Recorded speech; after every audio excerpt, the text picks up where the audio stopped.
The power of Coca-Cola is tremendous, you will only know it by the end. If a rusty wrench is placed in a cup of Coke for half an hour, it can be easily cleaned to become a good tool again. If gum gets stuck on your shoes, rinsing with Coke a few times can easily remove it.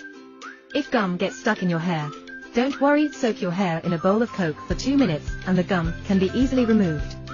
When a cooking pot burns and becomes difficult to clean, pouring some Coke and boiling water can make it clean again. If there are too many scales in a kettle, pour Coca-Cola into it, heat it up for a while, and then pour it out after boiling. The kettle will look brand new. Mixing Coke with detergent and spraying it in the kitchen can immediately remove odors and stains. Adding Coke to laundry detergent can eliminate black mold. Coke mixed with egg white can make stainless steel shine brightly.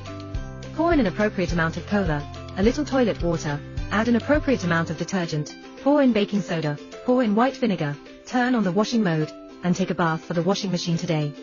It is too dirty. Pouring Coke into a toilet, letting it sit for 10 minutes, and then flushing it can remove toilet stains. Give me a like and follow me to learn more tips and tricks. Nice.